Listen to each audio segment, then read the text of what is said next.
I'm giving this a try, even though it's like storming pretty bad here, but we'll see if we can get through this. I was motivated based on the video you see here. Jeff put together hacking Meshtastic with a Raspberry Pi and GNU Radio. It had been a while since I took a look at Meshtastic SDR, and yeah, I just wanted to take another look at it with the most recent DragonOS. But this is a great video. You can see the URL up at the top. Goes in detail on Meshtastic and just, a little bit more about it than what I'm going to explain today. So I encourage watching that video. I am just going to focus on taking a fresh, most recent DragonOS.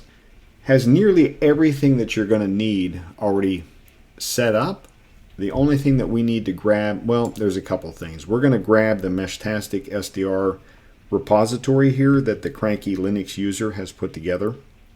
We can just clone this with HTTPS. I'm in my download directory. I'm going to do a git clone.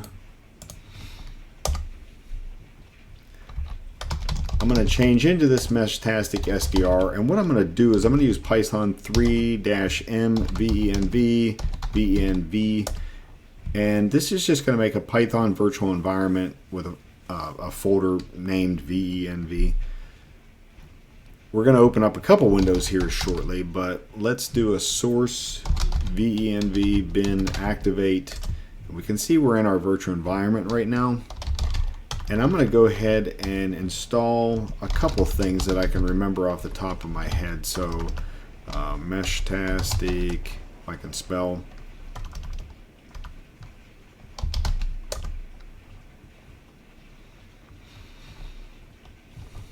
I know we're going to need ZMQ. And if we look in our Python scripts, we're ultimately going to want to use that Meshtastic receive script, and so if I try to run it, it's going to complain what's missing. So let's just go through and install these packages.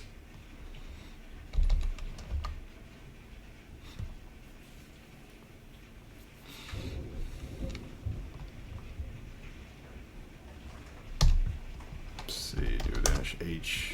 Okay. Yeah, it's just probably expecting something there. We've not sent it anything. So we should be set up in that window. We're going to open up another window. And I guess I should say the point of this is just like you see over in the project information. One, hey, it's using GNU Radio. I love GNU Radio. Been thinking about it recently. Wanted to ease back into it with one that is very simple to get running, and possibly a lot of people have Meshtastic around them, but this Meshtastic SDR, like it says, it aims at being a full transceiver stack, receive and transmit for the software-defined radio, in this case, the hackRF, to communicate with the Meshtastic LoRa network. I'm just going to receive only, and since I said hackRF, I should point out that the drivers for the hackRF are installed on DragonOS. You can see a little bit about the info there, what lib hackRF version is on there. You're going to need a recent hackRF firmware flashed. So you can see I have the hackRF plugged in. Anyways, let's get on with this. If we go into our downloads Meshtastic directory and we look at the GNU Radio scripts, we're going to want to receive, and I'm going to go ahead and use GNU Radio Companion and open up the US all presets.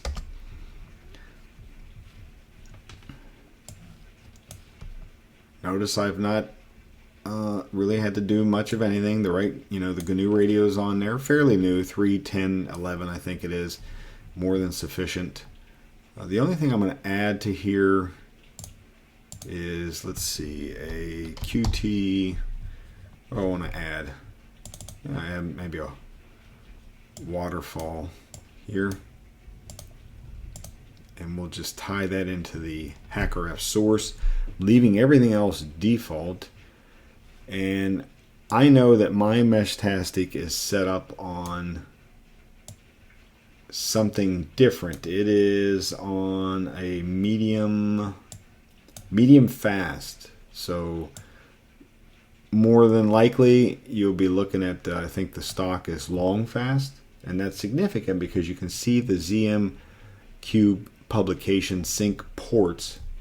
And why that's important is because you can only receive on one port at a time. You could open multiple terminal windows and you can run this script that I'm about to run and listen to all the channels if you wanted. But I'm just going to focus on this one, and let's see.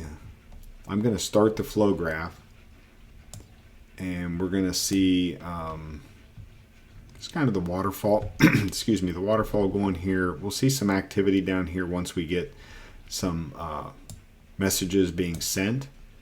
And let me think what else. The Meshtastic, I've not changed the default encryption. That's the other thing that's important here. You can see there is a AES key override. So you got to have the standard encryption key, or know the encryption key of the network that you're wanting to look at.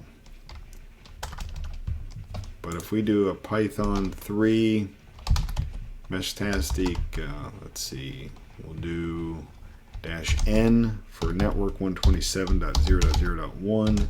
We'll do a -p, and it was 2002, I believe. The one I'm looking at, medium fast. And let's do a -d for debug.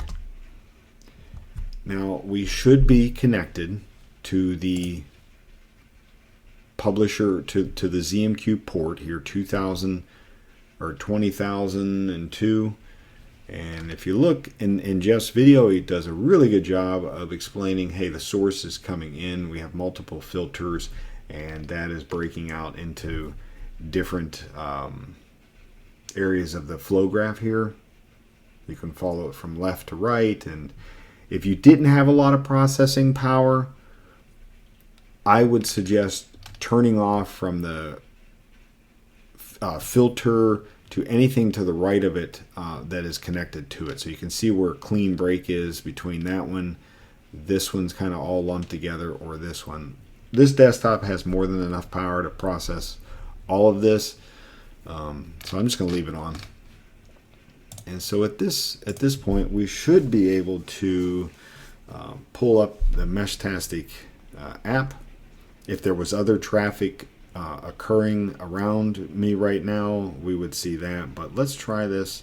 I'm going to go in channels, long fast, even though it's not long fast, it's medium fast. It's just the name that threw me off. So let's do a test here.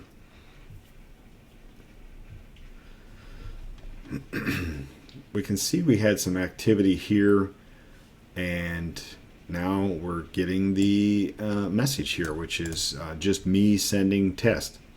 So really kind of everything is there for you to get up and running. You could spend more time studying about Meshtastic, LoRa, understanding the protocol. Yeah, I would encourage even looking at the Python scripts themselves to understand how this message is being parsed out. But right now we are using a hackRF, and we are receiving Meshtastic from a real Meshtastic radio that I'm using to send these messages on. So I'll do one more, and we'll see the activity in the waterfall, and might take a transmission or two. Sometimes you may end up with an invalid protobuf. Might not have decoded it properly, but there you see it attempts again, or it's sending, because I have nothing actually receiving. I don't have a second Meshtastic device on. Looks like it sends it a few times, but there you go. That's really straightforward, right out of the box, up and running, receiving Meshtastic SDR, or receiving Meshtastic with Meshtastic SDR. I encourage that use of the virtual environment so you can keep the packages, which is important. Well, I want to point out the virtual environment is for using the Python scripts. Don't try and run the GNU Radio companion from within a virtual environment, because of course GNU Radio and everything it needs won't be in the virtual environment. But for the Python script, I encourage the use of building a VENV or virtual environment and then sourcing that before you run the app, like I showed in the video here, and you'll know you are when you see the little VENV or whatever you called it off to the left. So, all right, I hope that helps. Enjoy jumping into GNU Radio and Meshtastic with DragonOS.